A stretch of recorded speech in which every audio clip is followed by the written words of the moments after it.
नमस्कार। In focus कार्यक्रम के इस विशेष अंक में आप सभी का स्वागत है। मैं हूं निखिल और मेरे साथ है मेरी सहयोगी प्रीति। और अगले 1 घंटे में हम कौशल विकास की बात करेंगे फ्रंट लाइन वर्कर्स के कौशल विकास के लिए जो ट्रेनिंग दी जा रही है, जो स्पेशलाइज्ड क्रैश कोर्स उनके लिए दिया जा रहा है, उसके विषय में बात करेंगे। और अब से थोड़ी देर पहले प्रधानमंत्री नरेंद्र मोदी ने इसके लिए स्पेशलाइज्ड कोर्स का उद्घाटन किया है। किन मायनों में खास है कोर्स, क्यों है ये जरूरी, इस पर हम विस्तार से अपने खास मेहमानों के साथ अगले 1 घंटे में चर्चा करेंगे।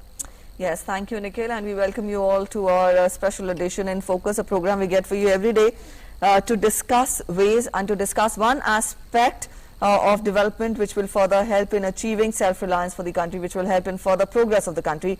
Today we will be taking up skill development, special skill development courses, crash courses which have been started by the Pradhan Mantri Kaushal Vikas Yojana, under this Yojana, to upgrade the skill. Now, Nikhil, time and again the Prime Minister has talked of how skill has to be upgraded when we talk of success, when we talk of achieving progress. And in line with that, the Prime Minister today inaugurated this crash course.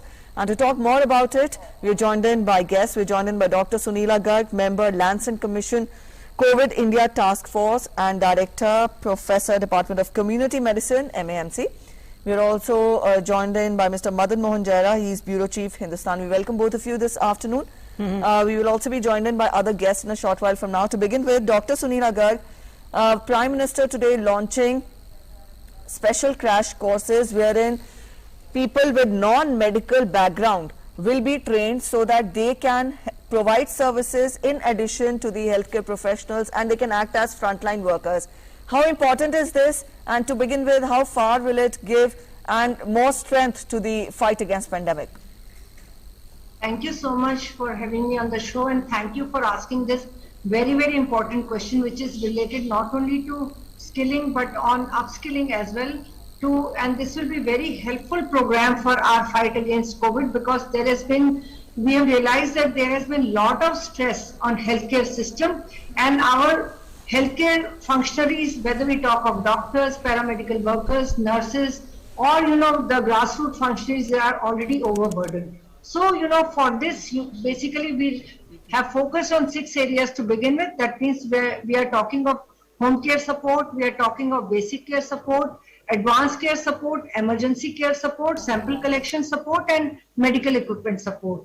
And these courses will be of about 3 months duration, which will be followed by certification of these workers. But looking at the demand of the healthcare needs, it is very, very important to develop the trained manpower who can act as a support to our healthcare functionaries. So this is where this will play a very, very important role, not only in our fight against COVID, but in routine management also, because we have also seen that in past, whatever courses have been developed, whether it is related to dialysis technician, or it is related to ECG technician, or it is related to diabetes technician under Skill Development Council of India, these courses have proved very, very useful, because ultimately this fight against pandemic, is the most crucial one, and India is a signatory to Global Health Security Agenda, under which we are committed to raise the manpower, which will not only be skill based but also upskill based also. So this is where I feel that this will also help them in providing livelihood opportunities as well. This will upgrade their morale, and we have huge youth. Their potential needs to be utilized, and you can imagine that we got 2.75 lakh youth. They applied for this program, and out of which 1 lakh youth were selected, and they will be trained at 111 centers basically in 26 states, and through government and private sector. So this is also a very, very critical and crucial example of private-public partnership. And Skill Development Council, as always, which has been a brainchild of our Prime Minister, has been, very, very important in, skilling the various skills of our youth and, different categories of healthcare workers. बिल्कुल। और इस कार्यक्रम में इससे पहले कि हम मदन मोहन जैड़ा के पास जाएं और ये जो प्रोग्राम सरकार चला रही है इसको लेकर के इसके विषय में और बात करें, हमारे साथ में हमारे संवाददाता इस वक्त गिरीश निशाना कैथल से जुड़े हुए हैं। गिरीश, सबसे पहले आपसे जानना चाहेंगे लोगों की प्रतिक्रिया खास तौर पर फ्रंटलाइन वर्कर्स की प्रतिक्रिया, स्वास्थ्य कर्मियों की प्रतिक्रिया इस प्रोग्राम पर और सरकार के विशेष प्रयास पर? नहीं ज्वाइन किया। देखिए निखिल और प्रीति, मैं आपको बताना चाहूंगा कि वापस प्रधानमंत्री करूं मैं नरेंद्र बंद मोदी ने करके? आपसे कुछ देर पहले कोविड फ्रंटलाइन वर्कर्स बनने के लिए कुछ अल्प अवधि पाठ्यक्रमों की शुरुआत की है। आप यहाँ देख सकते हैं, ये वो तमाम जो प्रशिक्षक हैं और प्रशिक्षु हैं जो इन कोर्स को ग्रहण करेंगे। और इस समय मैं हरियाणा के कैथल के अंदर मौजूद हूँ। यहाँ पर ये प्रधानमंत्री कौशल विकास योजना के तहत प्रधानमंत्री कौशल केंद्र है, जहां पर ट्रेनिंग दी जाती है। आप देख सकते हैं यहाँ पर कुछ देर पहले कार्यक्रम की शुरुआत की गई थी। कुछ युवती हमारे साथ हैं जो ट्रेनिंग का हिस्सा बनेंगी। क्या कहना चाहेंगे आप? मैं बहुत खुशी महसूस कर रही हूँ कि मेरे को इस प्रोग्राम में हिस्सा लेने का मौका मिला। सबसे पहले मैं माननीय प्रधानमंत्री नरेंद्र मोदी जी का तहे दिल से धन्यवाद करना चाहूंगी कि उन्होंने इस प्रोग्राम की शुरुआत की, ताकि हम कोरोना से आने वाली चुनौतियों से अच्छी तरह से लड़ सके, ताकि भविष्य में कोरोना से आने वाली जो भी चुनौतियां हैं उनसे हम कौशल से निपुण लोग दूर कर सकें, और ताकि और हम इस प्रोग्राम का अच्छे से अच्छे लाभ उठाएं और जो भविष्य में आने वाली जो भी समस्याएं हैं उनका हम अच्छे से निपटान कर सकें। कुछ और छात्राएं भी हमारे साथ मौजूद हैं, निखिल उनसे भी बात करते हैं। आप बताइए क्या कहना चाहेंगे इस मौके पर? मैं बहुत गर्व महसूस करती हूँ कि मैं इस प्रोग्राम का हिस्सा हूँ, कि मैं प्रधान मोदी जी का धन्यवाद करती हूँ कि हमें इस प्रोग्राम का हिस्सा बनाया और इन्होंने ये प्रोग्राम चलाया, और ये प्रोग्राम से हम कोरोना जैसी बहुत बड़ी बीमारी से लड़ सकते हैं। बिल्कुल, इनका जज्बा आप देख सकते हैं। ये वो लोग हैं जो वाकई में आने वाले समय में कोरोना योद्धा की भूमिका निभाएंगे।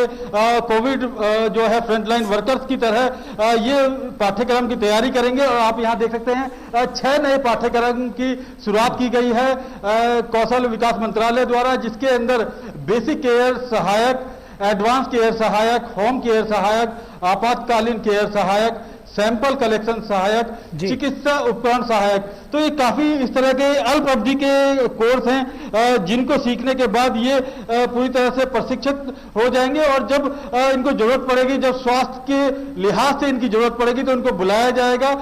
सरकार इनसे पूरी तरह से काम भी लेगी।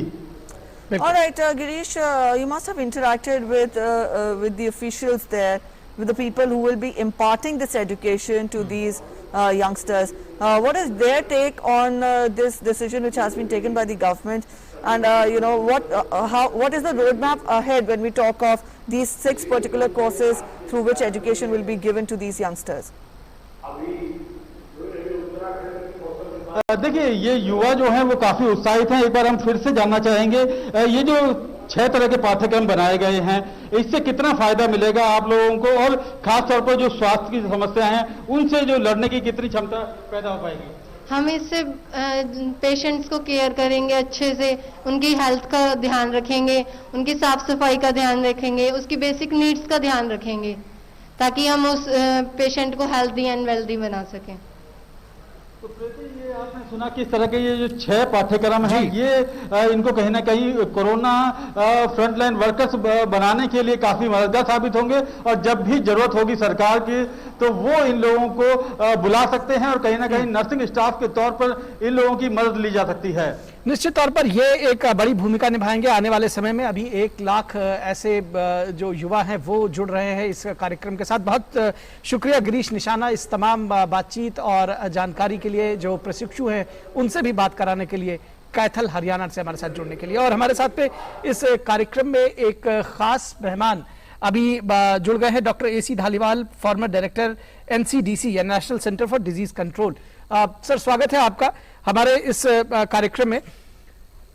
नमस्कार जी। और मदन मोहन जैरा, ब्यूरो चीफ हिंदुस्तान के हमारे साथ बने हुए हैं।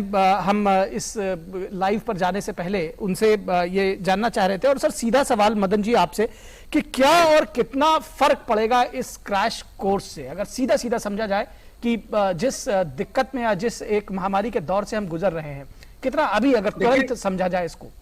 बिल्कुल, इससे बहुत फायदा होगा। और वो फायदा सिर्फ कोरोना तक सीमित नहीं है, वो बहुत सारे फायदे हैं उसके। पहले तो अगर हमें मान के चलें कि अभी कोरोना के केसेस कम हो रहे हैं, फिर कभी ऐसे मामले बढ़ते हैं और फिर तीसरी लहर की वैसे बात कह रहे हैं लोग, तीसरी लहर आ सकती है। तो ऐसे में जब जरूरत पड़ेगी हेल्थ केयर वर्कर की, उनको सपोर्ट करने वाले स्टाफ की, तो ये लोग बहुत काम के आएंगे। जैसे कि प्रधानमंत्री जी ने भी कहा था कि अगले 2-3 महीनों में, 3 महीने के भीतर ये लोग काम करने की स्थिति में तैयार हो जाएंगे। लेकिन हम ये कहते हैं कि भगवान करे कि कोरोना की तीसरी लहर नहीं आए, तब उसकी स्थिति में क्या होगा। इस तरह का जो स्टाफ है, जो एक सपोर्टिंग स्टाफ है हेल्थ केयर वर्कर को, इस प्रकार के स्टाफ की जरूरत हमेशा रहेगी और हमेशा रहेगी, चाहे वो किसी भी लैब में हो या चाहे किसी भी हेल्थ केयर इंस्टीट्यूट में हो या प्राइमरी हेल्थ केयर सेंटर में हो। वहां पे डॉक्टर, नर्स और जो दूसरा पैरामेडिकल स्टाफ है, उसको सपोर्ट करने के लिए स्टाफ की जरूरत होती है, क्योंकि नर्स, पैरामेडिकल स्टाफ और डॉक्टर की बहुत शॉर्टेज है और वो ऑलरेडी ओवरलोडेड है। ऐसी स्थिति में चाहे कोरोना की तीसरी वेव आए या ना आए, आगे भी हमारे हेल्थ केयर सिस्टम को इस प्रकार के स्टाफ की लगातार जरूरत रहेगी, जो हमारी मशीनों की देखभाल कर सकें, जो होम केयर के बारे में बता सकें, जो कोई सैंपल कलेक्शन होता है तो सैंपल को कहाँ पहुंचाना है उसको प्रॉपर पहुंचा सकें। इस तरह के स्टाफ की हमारे लिए हमेशा जरूरत रहेगी। और मुझे लगता है कि ये हम इसे कोरोना की नजर से तो महत्वपूर्ण समझते ही हैं, ओवरऑल हेल्थ केयर सिस्टम को जो हम आगे विस्तार देना चाहते हैं और उसको एक लोगों के लिए सुविधाजनक बनाना चाहते हैं, उसके लिए भी महत्वपूर्ण है। और मैं ये भी बता दूं कि अब तक 3 लाख लोगों को ट्रेनिंग दी जा चुकी है जब से ये कौशल विकास कार्यक्रम शुरू हुआ है 2014-15 से। और इन 3 लाख लोगों में से ज्यादातर लोग कहीं न कहीं काम कर रहे हैं, कहीं न कहीं अपनी सेवाएं दे रहे हैं। और अब ये जो 1 लाख नए वर्कर तैयार होंगे, इसमें 10,000 जो पहले से ट्रेंड है उनको रीस्किलिंग किया जा रहा है, बाकी 90,000 नए लोगों को भर्ती किया जा रहा है। तो मुझे लगता है कि एक ये युवाओं के लिए एक रोजगार का भी जरिया होगा, क्योंकि जो लोग सिर्फ 10वीं या 12वीं करके कोई कोर्स नहीं कर पा रहे थे, कोई लंबी डिग्री नहीं कर पा रहे थे किन्हीं कारणों से, तो उन लोगों के लिए एक बहुत अच्छा अवसर भी होगा ये। जी बिल्कुल। Dr. A.C. Dhaliwal is with us. Dr. Dhaliwal, this program specifically aims to educate youngsters who do not have a particular medical background with them. So in that ways, gearing up such youngsters for a fight as massive as the pandemic these days is indeed an uphill task. So what background is to be done? How are these youngsters to be prepared morally, emotionally, apart from imparting education to these youngsters, so that they, contribute their bit in this fight? See, this is a very important initiative, and we appreciate. Having seen several outbreak situations, several disease control programs, we have realized that involvement of non-medical workers is very, very important, those who are available within the community. When it comes down to the skill development, the most important thing that you rightly asked, that what should be the mechanism.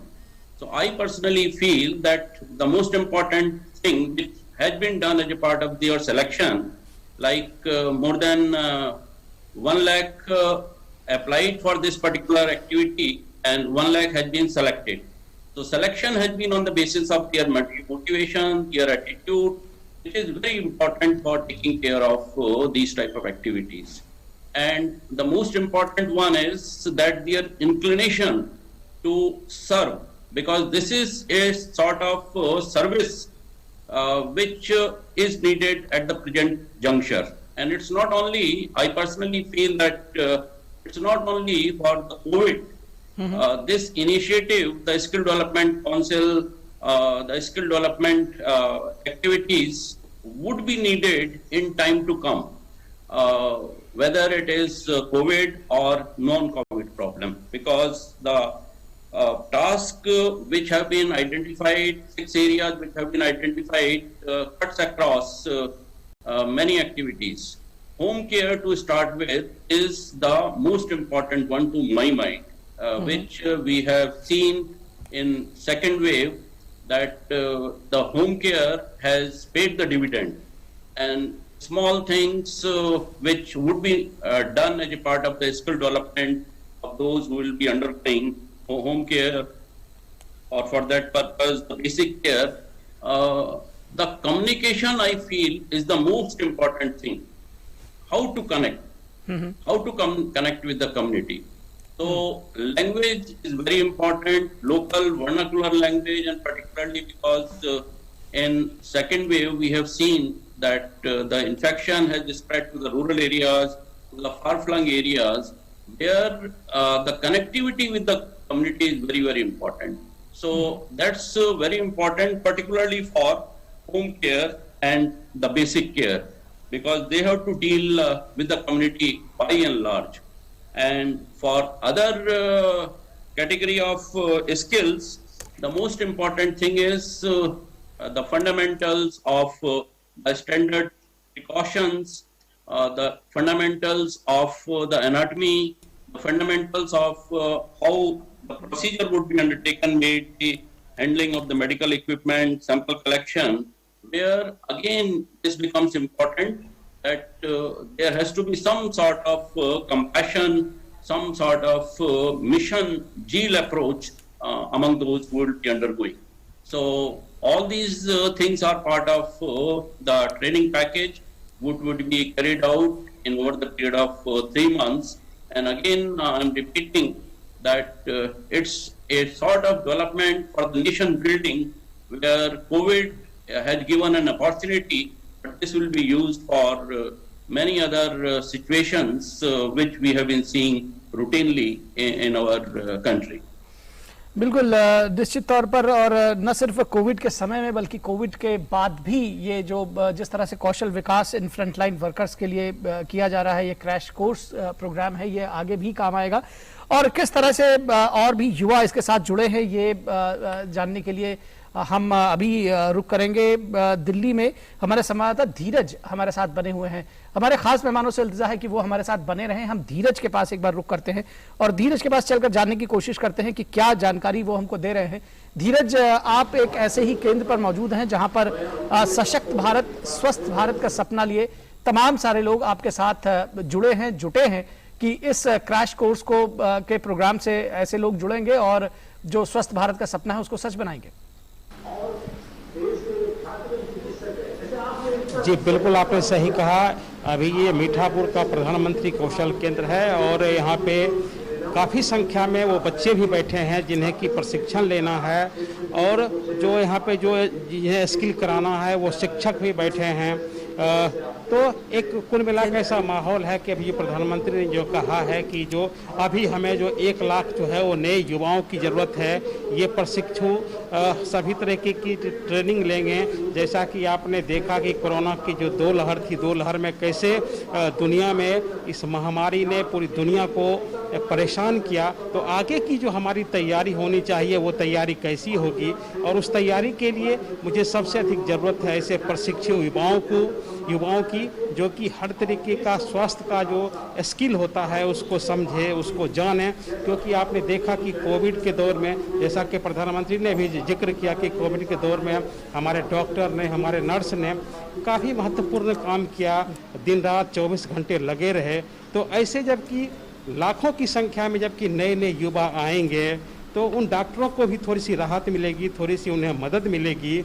और प्रधानमंत्री ने खास तौर पे जो जोर दे के कहा कि यहाँ के जो बच्चे थे काफ़ी तन्मयता से सुन रहे थे कि आप ये समझिए कि आप जो काम करने जा रहे हैं वो आप किसी व्यक्ति की ज़िंदगी को बचाने के लिए जा रहे हैं। इसलिए आप जो प्रशिक्षण पाएंगे, आप जो स्किल आप जो ग्रहण करें वो इस तरीके से स्किल ग्रहण करें कि आप लोगों के जीवन को बचाएं, उनके जीवन को बचाने में आप काम आएँ। जी। Yes, Dheeraj, I see people around you. Let us know what reactions, what expectations do they have from this course, and how it will further, help them in their lives ahead. जी बिल्कुल बिल्कुल, आपने सही कहा कि इस तरह के course से जो है ना कि केवल लोगों की ज़िंदगी बचाई जाएगी, बल्कि इस जो युवा हैं, युवा के जीवन में भी रोज़गार का एक अवसर आएगा। वो भी नई नई चीज़ों को सीखेंगे, नई नई चीज़ों को जानेंगे। और सबसे बड़ी बात यह है कि इस तरीके के जो प्रशिक्षण है, इस तरीके के प्रशिक्षण से देश के लाखों युवाओं को, लगभग लाख की संख्या में जो प्रशिक्षण आज देने की बात की गई है, लाखों युवाओं को रोजगार का अवसर मिलेगा। साथ ही साथ जो स्वास्थ्य सेवा का जो हमारा ढांचा है उस ढांचे को भी मजबूत करने में हमें मदद मिलेगी। जी बिल्कुल धीरज, निश्चित तौर पर इस स्वास्थ्य का जो ढांचा है उसको मजबूत करने में मदद मिलेगी। बहुत शुक्रिया आपसे आपने ये जानकारी दी और बातचीत की, बहुत शुक्रिया। और जैसा कि धीरज ने, हमारे सहयोगी ने बताया कि ये जो स्वास्थ्य का ढांचा है उसमें कितनी मदद मिलेगी, किस तरह से आगे बढ़ेंगे, इसी प्रश्न को, इसी मुद्दे को और आगे बढ़ाते हैं और डॉक्टर सुनीला गर्ग के पास चलते हैं। डॉक्टर सुनीला, जिस तरह से कोविड इंडिया टास्क फोर्स की बात होती है, जिस तरह से बात होती है कि जो स्वास्थ्य कर्मी हैं, जो पैरामेडिक स्टाफ है, जो नर्सिंग स्टाफ है, उनकी मदद के लिए अब ये सारे लोग भी साथ जुड़ सकेंगे, कितना फायदा होगा, कितना इस जो स्वास्थ्य सेवाएं हैं उनका विस्तार होगा इस क्रैश कोर्स से आने से, और 1 लाख लोगों के कहीं ना कहीं एक साथ इन लोगों के जुड़ने से और बहुत जल्द जुड़ने से 2-3 महीने में बताया जा रहा है कि इस तरह के कोर्सेज पूरे हो सकेंगे। पूछा कि हमारी एक बहुत बड़ी कंट्री है, हमारी अगर हम बात करें तो 139 करोड़ की हमारी आबादी है आज, और जो कि हमारे अलग अलग राज्यों में फैली हुई है, और जिसमें कि हमारे पास में आयुष्मान भारत से लेके पूरे डिस्ट्रिक्ट हॉस्पिटल से लेके प्राइवेट मशीनरी भी है। तो ये हमारे पास में जो स्वास्थ्य कर्मी तैयार होंगे, ये हमारी हर लेवल पे मदद करेंगे। और इसको अगर मैं आपको थोड़ा सा हटके भी अगर मैं आपको नजारा दिखाऊं, होम हेल्थ एड या होम हेल्थ केयर, आप देखेंगे कि केवल कोरोना के समय में नहीं, हम वैसे भी बुलाते हैं अगर घर में कोई बहुत सीवियर मरीज है जिसको जरूरत है, या एल्डरली लोग हैं जिनको होम हेल्थ केयर की जरूरत है, तो वहां भी वो मददगार साबित होते हैं। आज तक हमारे पास में जो होम हेल्थ होती है वो ज्यादातर अनट्रेन्ड होती है, तो इस तरह से अगर हम स्किल्ड मैन पावर को लाएंगे तो इसमें एक बहुत ही ज्यादा हमें सहायता मिलेगी। दूसरी बात आपने कही कि सिस्टम्स में मेडिकल और पैरामेडिकल वर्कर्स, स्टाफ, नर्सेस को हेल्प करने के लिए हम देखते हैं कि बड़े बड़े अस्पताल हैं, मिड लेवल हॉस्पिटल्स हैं, डिस्ट्रिक्ट लेवल है, या फिर हमारे हॉस्पिटल्स हैं, community health centres, primary health centres, वहां हमेशा हमारे पास में शॉर्टेज रहती है मैन पावर की। इमरजेंसी सबसे पहले किसी भी लेवल पे जा सकती है, तो अगर हमारे पास में ट्रेन मैन पावर है तो बेसिक लाइफ सपोर्ट और एडवांस लाइफ सपोर्ट एक बहुत इंपॉर्टेंट अंग है। क्योंकि अगर हम कोरोना से थोड़ा सा हटके भी देखें, कोरोना के टाइम में तो हमने बहुत अलग अलग तरह की इमरजेंसी देखी, रोड ट्रैफिक एक्सीडेंट्स जिसमें कि मरीज तुरंत पहुंचता है, और कुछ ही सेकंड्स होते हैं जिसको कि हम गोल्डन मोमेंट्स कहते हैं, जहां पे कि बहुत ही आवश्यक होता है कि इमरजेंसी रिस्पांस देना। तो यहाँ पे हमारी इस तरह की जो ट्रेन मैन पावर है, या हमारी जो ये हमारे क्रैश कोर्स किए हुए हमारे यंग वॉलंटियर्स हैं, क्योंकि जितने यंग होंगे उतने एक्टिव भी होंगे, तो वो हमारी मैन पावर के लिए बहुत, यानी कि हमारे स्वास्थ्य कर्मियों के लिए बहुत ही सहायक साबित होंगे। तीसरा चीज मैं आपको ये कहना चाहूंगी कि बेसिकली जैसे सैंपल कलेक्शन है, ये हम सैंपल कलेक्शन घर पे भी करते हैं, अस्पतालों में तो होते ही होते हैं। अगर हम इनको ट्रेन कर देंगे बेसिकली, तो सैंपल कलेक्शन का जो एक बेसिक और बहुत मात्रा में होते हैं, अगर हम देखें घर के भी मिलाएं और हेल्थ केयर सिस्टम्स के भी मिलाएं, तो ये हेल्थ केयर सिस्टम्स के ही अगर केवल हम देखें तो अलग अलग मरीज अलग अलग तरह की बीमारियों के साथ जाते हैं, तो ये लेबोरेटरीज में या फिर बेड साइड सैंपल कलेक्शन में, दोनों में ही ये बहुत ही आवश्यक साबित होंगे। और एक चीज मैं और बताना चाहूंगी कि कोरोना ने हमको ये भी सिखाया है कि ऑक्सीजन सिलेंडर का इंतजाम तो करना है या ऑक्सीजन कंसंट्रेटर का इंतजाम करना है, परंतु उसको कैसे लगाना है ये बहुत जरूरी है। और साथ में अगर कोई मरीज कोलैप्स कर जाता है, ईसीजी टेक्नीशियन, उसकी मदद करने के लिए ये हमारे स्वास्थ्य कर्मी जो हम तैयार कर रहे हैं, या हमारे जो हम फ्रंटलाइन वॉरियर्स को तैयार कर रहे हैं, यंग वर्कफोर्स को तैयार कर रहे हैं, ये इसमें बहुत ही इंपॉर्टेंट रोल प्ले करेंगे। और इसको हम कोरोना के आगे भी बढ़ के देखें तो हमारे को इनकी मदद हमेशा ही रहेगी। और मैं तो ये कहूंगी, जैसे मैंने पहले भी जिक्र किया था कि हम लोगों ने यहाँ से भी कोर्सेज तैयार करके दिए थे, जैसे कि डायलिसिस टेक्नीशियंस हैं, ईसीजी टेक्नीशियंस हैं, या डायबिटीज टेक्नीशियंस हैं। क्योंकि अब देखिए बीमारियां भी जैसे जैसे हम आगे बढ़ते जा रहे हैं, आगे की तरफ हमारी नॉन कम्युनिकेबल डिजीजेस एक इंपॉर्टेंट प्रॉब्लम है, जिसमें हम डायबिटीज, हाइपरटेंशन, कार्डियोवास्कुलर डिजीजेस, इन सब की बात करते हैं। तो यहाँ पे हमें इन लोगों की बहुत ज्यादा जरूरत है। हमारे जितने नेशनल प्रोग्राम्स हैं यहाँ पे ये बहुत अहम रोल प्ले करेंगे। जैसे मैं छोटी सी बात कहूँ कि जैसे कि अगर मान लो किसी हमारे पास में किसी को, बहुत ज्यादा लोगों को पता नहीं है, हमारे यहाँ पे सुनने की क्षमता भी 100 में से 6 लोगों को कम है। परंतु इनकी हियरिंग असेसमेंट अगर करनी है तो इनको हम लंबे समय में ये भी सिखाया जा सकता है। बहुत तरीके के प्रोग्राम है, पर फिलहाल अगर हम ये 6 कोर्सेज की बात करें तो ये 6 कोर्सेज जो हैं बेसिकली होम केयर के हैं या बेसिक केयर है, एडवांस लाइफ सपोर्ट है, इमरजेंसी केयर सपोर्ट है, सैंपल कलेक्शन या मेडिकल इक्विपमेंट को मैनेज करना, इसके लिए बहुत इंपॉर्टेंट साबित होंगे। और ये मैं 2 लाइनें और ऐड करना चाहूंगी यहाँ पे कि बेसिक लाइफ सपोर्ट को इंडियन एकेडमी ऑफ पीडियाट्रिक्स ने रेजिडेंट वेलफेयर एसोसिएशन तक भी लेके गए और लोगों ने इसमें बहुत ही ज्यादा उत्सुकता कम्युनिटी लेवल पे जाहिर करी कि वो सब ट्रेन होना चाहते हैं, क्योंकि कभी पता नहीं कि घर में कब इमरजेंसी आ जाए। तो जब हम ट्रेन मैन पावर को हम तैयार करेंगे जो कि हमारे गवर्नमेंट सेक्टर और प्राइवेट सेक्टर की भागीदारी से होगा और ये सर्टिफाइड होंगे, तो ये इनमें अपना एक कॉन्फिडेंस आएगा और हमारे लिए भी सिस्टम के लिए बहुत अच्छा है कि हम बजाय कि हिट एंड ट्रायल करने की हम एक ट्रेन मैन पावर से हम काम ले रहे हैं। तो ये हमारे लिए बहुत ही अच्छा कदम है। और स्किलिंग और अपस्किलिंग, और जैसे कि इनको हम मान लो हम कहते हैं कि फ्रंटलाइन वर्कर ये कोर्स को और आगे करते हैं और धीरे धीरे हम इनके करियर प्रोग्रेशन का भी ध्यान रखें। तो यानी कि आशा बहन जी हैं या वो हमारी बेसिकली मल्टीपर्पज वर्कर्स हैं, उनको हम देखें कि अलग अलग कोर्सेज देके उनको आगे बढ़ने का भी प्रावधान दे। तो ये बहुत इंपॉर्टेंट कोर्स है। निश्चित तौर पर एक बड़ी शुरुआत, सही समय पर सही शुरुआत कही जाए डॉक्टर सुनीला तो ये गलत नहीं होगा। और 1 लाख से शुरुआत हुई है, जिस तरह से आप कह रही हैं इसका विस्तार आगे होना चाहिए ट्रेनिंग पर। और जो दूसरी इश्यूज हैं इस पे हम चर्चा करेंगे। फिलहाल चलेंगे पश्चिम बंगाल के मेदिनीपुर जिले में, जहां पर सूर्य प्रकाश हमारे संवाददाता वहां पर मौजूद हैं और सूर्य प्रकाश हमें एक ऐसे ही केंद्र पर खड़े हुए हैं जहां पर स्किल ट्रेनिंग प्रोग्राम्स दिए जाएंगे। और आज प्रधानमंत्री के संबोधन को इन लोगों ने सुना है। क्या कुछ रिएक्शंस हैं सूर्य प्रकाश इन लोगों के जो इस ट्रेनिंग को लेने के लिए तैयार हैं? हाँ सुनिए, अभी हम लोग आए हैं पश्चिम मेदिनीपुर में। यहाँ पे यहाँ एक प्रधानमंत्री कौशल केंद्र है। इस केंद्र में अभी 40 student already basic care treatment का जो ट्रेनिंग ले चुके हैं। ये लोगों को ये सिखाया जा रहा है कि अभी कोरोना का सिचुएशन में कैसे लोगों को मदद करें। अभी कैसे ये जो गांव में यहाँ पे आसपास में जितना गांव है वहाँ से यंग लड़की लोग हैं, वो लोग ट्रेनिंग में यहाँ ट्रेनिंग कर रहा। एक 20 दिन का ट्रेनिंग चल रहा है इन लोगों को ऑलरेडी। ये लोग ट्रेनिंग के बाद इन लोगों को फिर कोई भेजा जाएगा जहाँ पे ऑन जॉब ये लोग केयर करेंगे।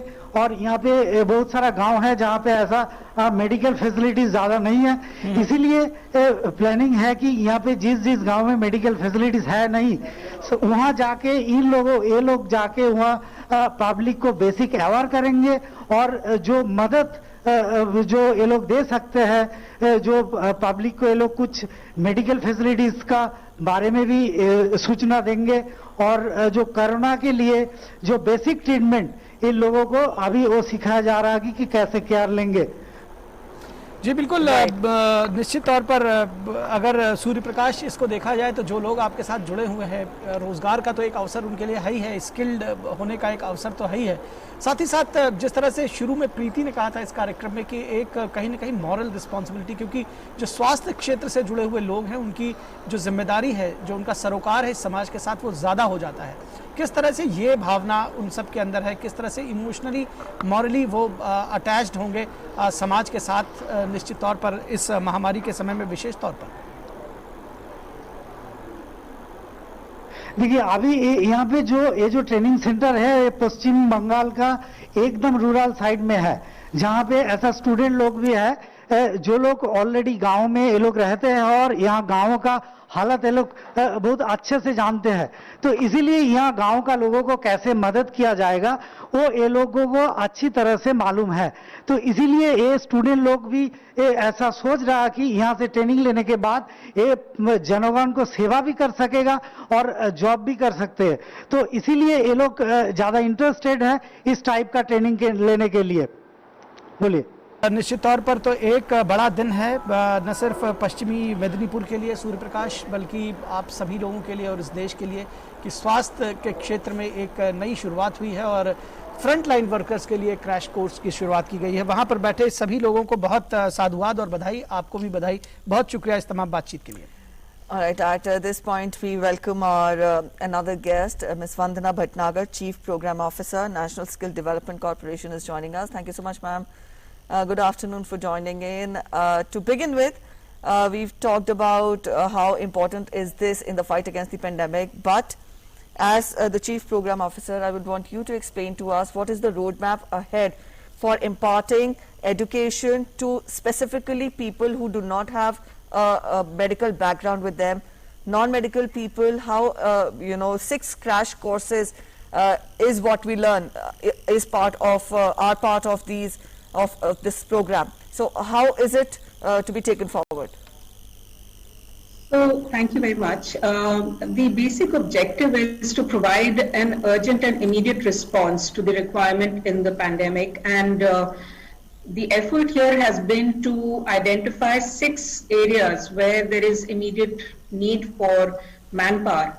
And in these areas, these are basically allied health workers who will support nurses, doctors, who are the more trained medical professionals, but they will reduce the load on those medical professionals. So here we are looking at people who are with a class 10 pass, class 12 pass, or ITI certificates, who will be provide fresh skilling in the cases who have no prior experience on these kind of activities, and also people who have some prior experience in healthcare roles, they will be given upskilling.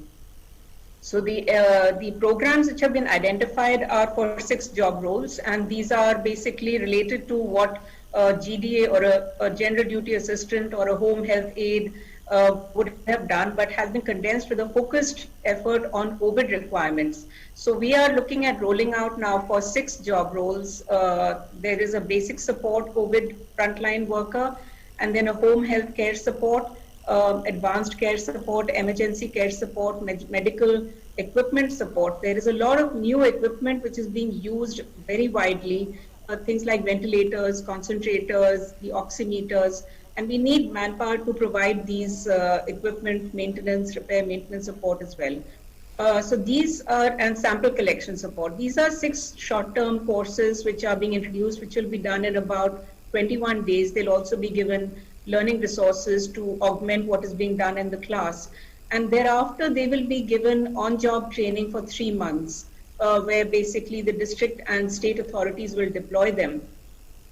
So they will learn also on the job, practical training will be gained through that process. So while they're working, they're contributing to the fight against COVID, but they're also going to be learning.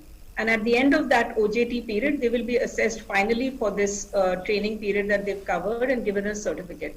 So this is something which is being done for 6 job roles in a fresh skilling and upskilling form. In addition, there is, as you're aware, a huge requirement for liquid medical oxygen, which has to be transported across the country from very different regions, from the east to many parts of the country. And there is a dire shortage of drivers, heavy vehicle drivers, who can handle this very highly inflammable liquid oxygen, which is where an intervention is being done to provide a training program over 27 days for over 2,000 such heavy vehicle commercial drivers to make them ready to do this transportation of liquid medical oxygen. So as you can see, these are really very targeted efforts, and they've been identified under the guidance of extremely respected, well-regarded health practitioners, senior experts, and in a committee chaired by Dr. Devi Shetty. And once these trainings are done, they will be assigned to primary local healthcare facilities, hospitals, to work in the subsequent phases as a full-time employee as well. All right, so it's a multi-pronged approach when we talk of these courses. We will continue this discussion, but at present we're heading for a short break. You're watching In Focus today. Stay with us. We'll be back in a short while. We're going to understand what antibody cocktail is all about. Antibody combining 2 of them, which will block the virus, much like what our body is supposed to do. So it is a breakthrough. I mean, it's a game changer in a way. The government did an admirable job of keeping this country alive, although there were some pockets of of tragedies. I've been praising the whole workforce, no matter who they were, whether they were trained. We are going through 16 months of it now. It's not like 1 month. And they stood steady. 99% of the people have performed extremely well at the risk of their own life.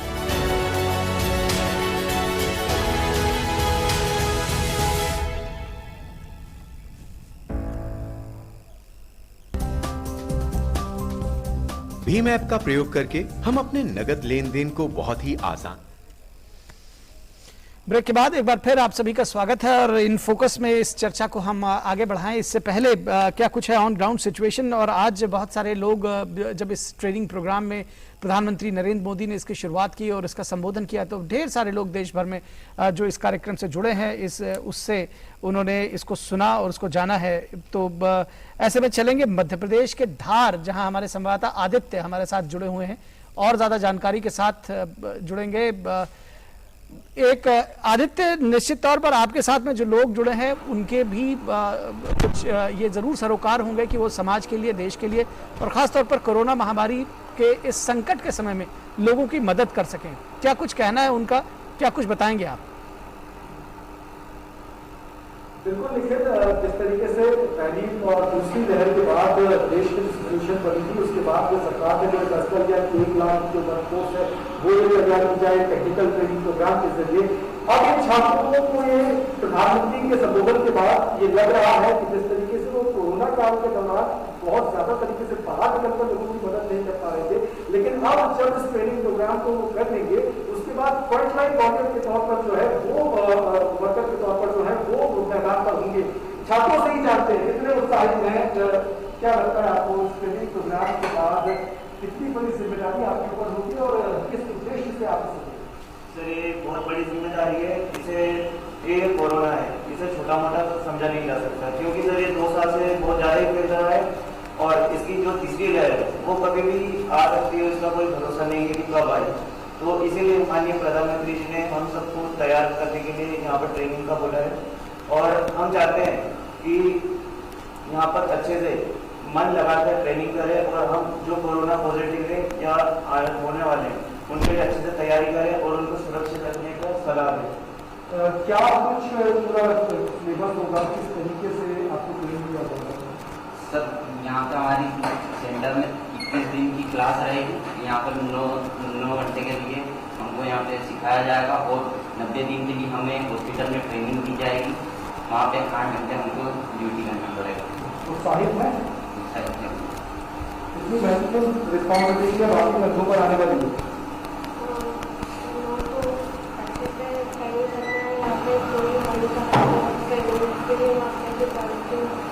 Right, Aditya, will interrupt you here. There is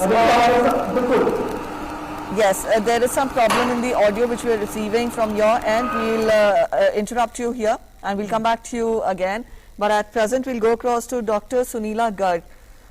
Dr. Garg, we faced the second wave of the pandemic, and you know, after that there is talk of how severe the third wave could be. Having said that, we've seen how preparations are already in full swing to face this speculated third wave, be it the vaccination drive, which will further be expanded from 21st of June. Added to that, we've seen the launch of this program now, and also the medical equipments, the earlier shortage of oxygen cylinders, oxygen concentrators, and other medical equipments which was seen in the second wave. You know, efforts are being worked upon that as well. Would you say that we are somewhat better placed to face the third wave, if that ever occurs? Definitely, you know, your question again is, I'll say, very, very important question. As Vandana ji also pointed out that, you know, when we started with the pandemic, we had virtually nothing. First, I'm talking of phase 1. So during that period of lockdown, you know, we prepared everything, you know, in terms of PPEs and all the supplies and all of that. So then, you know, gradually when we went ahead with the second wave, every wave gives you a lot of learnings. You know, it also taught us that this wave is not small in any way. We have to be prepared in many ways, in terms of our manpower, in terms of the support, in terms of managing the surge on the healthcare systems. Also, it taught us that there could be emergencies in various forms like oxygen shortage, and then subsequently followed by, diseases like mucormycosis. Then in between we had shortage of drugs like remdesivir and all that. But nonetheless, one thing which was forming the backbone of everything was the systems were full. And the systems were full, that means everybody, whenever, has faced in every family that whenever there was, person who was suffering from, infection, they asked for bed, and bed requirement was most important critical thing, and which was not available quite a number of times. So that is one thing. So second surge was very, very different, very, kind of, I'll say, big in nature, and there was no family which was not affected. And earlier there used to be one odd family member within the family who was affected. Now, in this way we saw virtually one person infected again, in return all the rest of the family members. So that was in terms of, the I'll say the number of people who got infected. Again, I will say that people, who got infected and then who was having the severe infections were also, quite huge in number. So that's where, we realized, over a period of time that, when we talk of first wave, when we talk of second wave, when we talk of third wave and future waves also, when we talk of the intensity of waves will depend upon the nature of the virus, it will depend upon the mutations, what we are having, and also health systems response is very, very critical. The management of the persons during this pandemic, that means how we manage second wave, will play a very important role for our third wave as well. That means how we are managing at the health system level, how we are providing home care. Ultimately, when the person comes out of home care, how he or she is released from home care. Then again, that means he or she is empowered, that they continue to follow COVID appropriate behaviors. And another very, very important thing is that everybody needs to get vaccinated. So what you pointed out was very important. That second wave was much more bigger in nature. It taught us many, many things. No doubt that first wave also prepared us, in many ways. But then again, we were not much prepared for the second wave, to begin with, that it will be so intense in nature. Because by that time we had mutant virus and which infected, and we saw all the strains, but virtually alpha, beta, gamma, and now the delta strain, and now we talk of delta plus strain also. So that is where, it is becoming more resistant in nature. So, and also we have also realized during the second wave that it is so very important to immunize, the length and breadth of our population, particularly individuals now above 18 years of age, and within that 45 years of age. So that is where I see that, masking, testing, treating, tracking, and vaccination have become the basic hardcore components of management of COVID-19 pandemic. So this is one thing which we have learned from, the management of pandemic. But in second wave, basically we have also, kind of applied all this into practice in various forms, as we have seen everything virtually during the second wave of pandemic. And I hope that, God forbid, our third wave, if we manage the second wave very well, it will not be of this nature. And also by, I'll say that by God's grace also, the children are not going to be affected more, because we saw only 3% of children less than 10 years being affected in first wave and second wave. जी बिल्कुल doctor Sunila, corona की दूसरी wave के बाद जो अनुभव मिले हैं वो इस कार्यक्रम का आधार बने हैं, ये भी प्रधानमंत्री ने अपने संबोधन के दौरान कहा। तो आपने जो बात कही लगभग उसी लाइन की बात है। और इस चर्चा को अगर आगे बढ़ाएं मदन मोहन जैड़ा जी, जब हम बात करते हैं कि जो नॉन मेडिकल के फील्ड से जुड़े हुए लोग हैं उनको क्रैश कोर्स के जरिए एक ट्रेनिंग दिए जाने की बात करते हैं, तो इसमें अस्पतालों की भी भूमिका है, मेडिकल फील्ड से जुड़े हुए लोगों की भूमिका है, दूसरे स्वास्थ्य कर्मियों की भूमिका है। इन सब को कैसे साथ में लाकर जोड़ा जाएगा, क्योंकि बिना इन सब के तैयार हुए जो एक महज किसी क्रैश कोर्स के जरिए ही इनको तैयार करने के बजाय, बल्कि अगर एक तरह से इन सभी लोगों को, जो सारे स्टेक होल्डर्स हैं, सबको साथ में लेकर जोड़ा जाए तो शायद एक बेहतर तरीका हो सकेगा। देखिए, ये काम तो पहले से चल रहा है। जो कौशल विकास कार्यक्रम है उसमें करीब 36 स्किल काउंसिल बनी हुई है और वो हर सेक्टर के हिसाब से अलग अलग है। एक उसमें हेल्थ केयर सेक्टर के जिसमें नरेश त्रेहन जिसको हेड करते हैं, तो अभी कार्यक्रम में थे भी।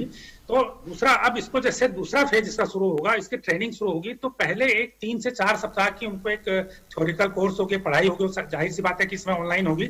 उसके बाद उनको किसी लैब में या किसी अस्पताल में या किसी प्राइमरी हेल्थ केयर सेंटर में उस स्टूडेंट को वहां पे अटैच कर दिया जाएगा, जहां पर वो प्रैक्टिकल चीजें सीखेगा, और उसके 2 महीने बाद उसको एक सर्टिफाई करके उसका एक एग्जाम भी होगा, मुझे लगता है कि एक असेसमेंट होगा, उसके बाद उसे एक सर्टिफिकेट इशू किया जाएगा। एक सहायक हेल्थ केयर वर्कर के रूप में वो एक काम उसको तैयार कर पाएंगे।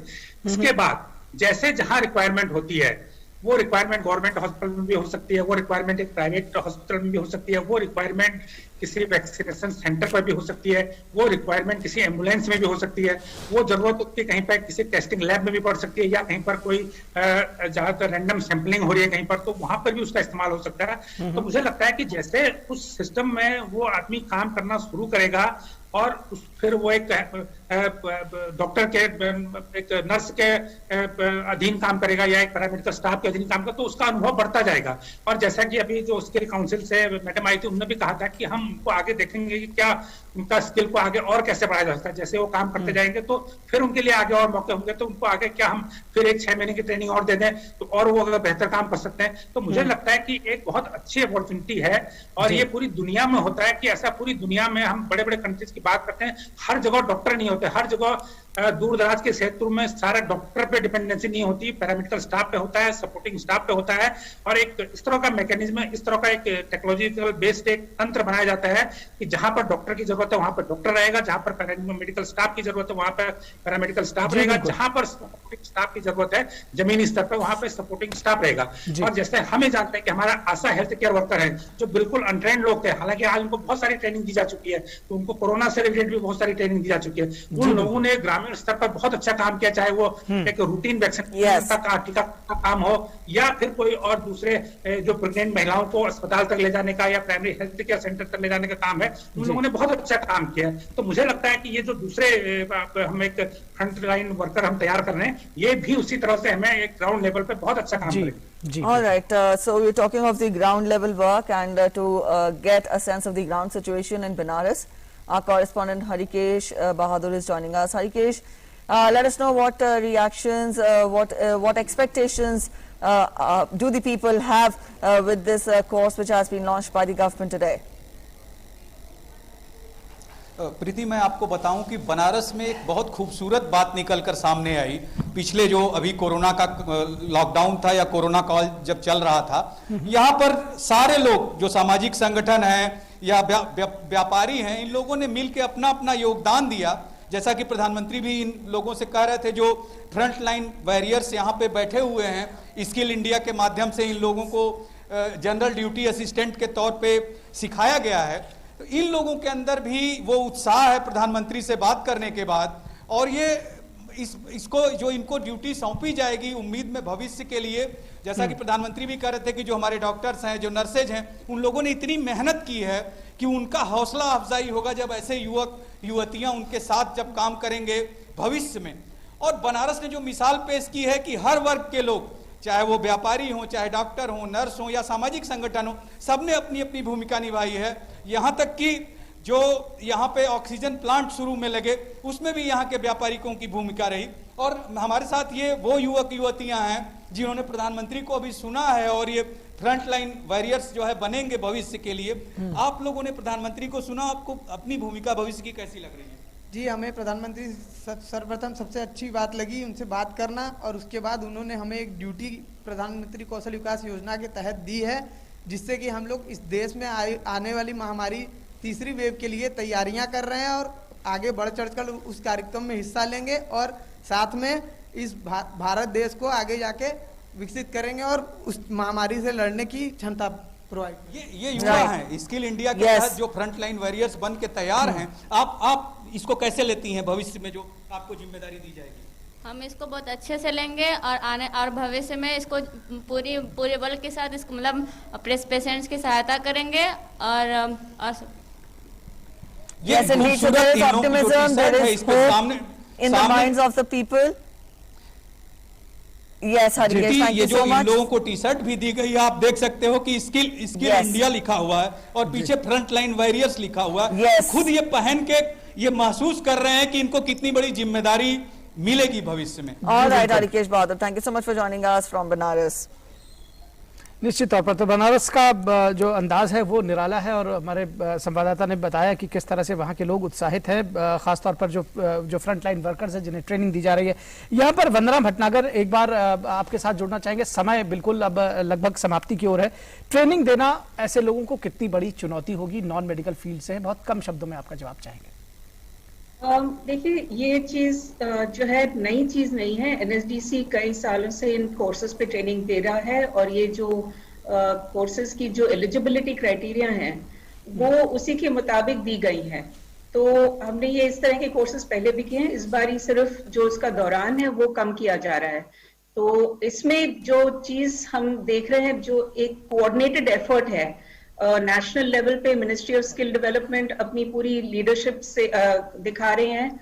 एनएसडीसी अपनी तरफ से अपनी सारी जो टेक्निकल मशीनरी है वो इस पे जोर लगा रहा है। सेक्टर स्किल काउंसिल आ गई है, पूरी अपनी नॉलेज ला रहे हैं सेक्टर की। और सबसे अहम बात जो है वो डिस्ट्रिक्ट और स्टेट स्किल मिशंस हैं, वो पूरी तरह से इसमें जुड़े हुए हैं। तो जो बच्चों को और जो कैंडिडेट्स को मोबिलाइज करना है, उनकी अरेंजमेंट्स करनी है, वैक्सीनेशन करना है, पीपीई किट्स देने हैं, वो सब जिम्मेदारी स्टेट्स और डिस्ट्रिक्ट्स ने उठाई हुई है। और वो फिर जब वो ऑन जॉब ट्रेनिंग करेंगे, उनको वो फैसिलिटेट करेंगे, कनेक्ट करेंगे जो लोकल हेल्थ केयर फैसिलिटीज हैं।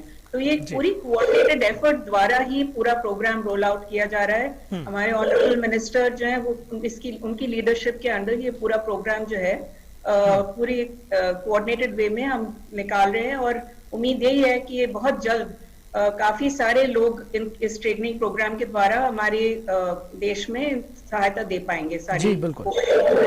All right, we'll take that forward to Dr. Dhaliwal. Dr. Dhaliwal, we have come to approached the fag end of the program. Very quickly, your closing comments. As Ms. Bhatnagar put, that it's a collaborated, coordinated effort that will go a long way. You also second that? Yeah, definitely. This is a supportive, what Madam has said, allied health worker, I would say, auxiliary health workers.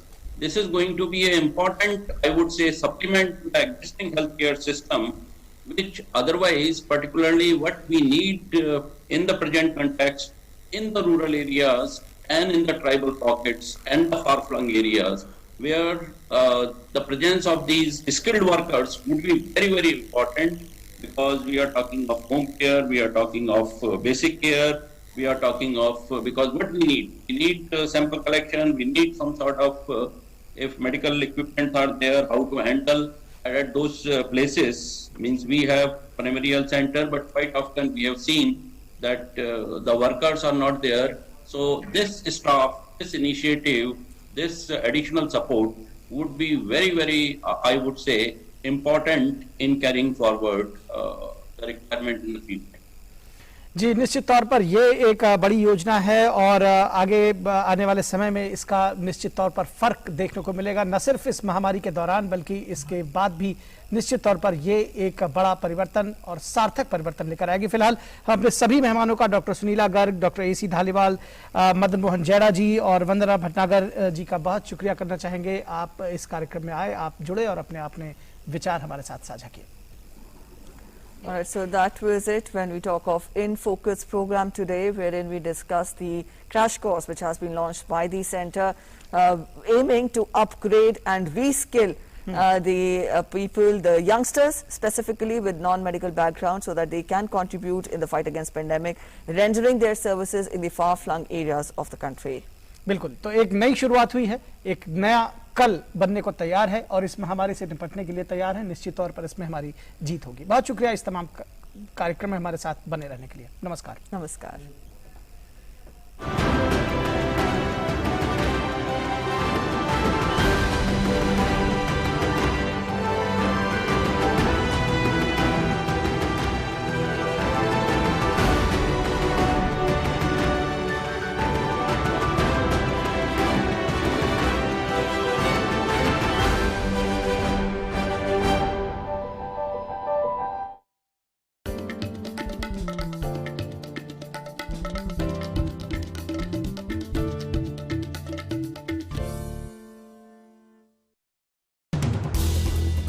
As the day unfolds and news and events take shape, we get you complete coverage of every news breaking in, tracking new developments as they happen. Midday Prime English, Monday to Friday, 2 p.m. on DD India.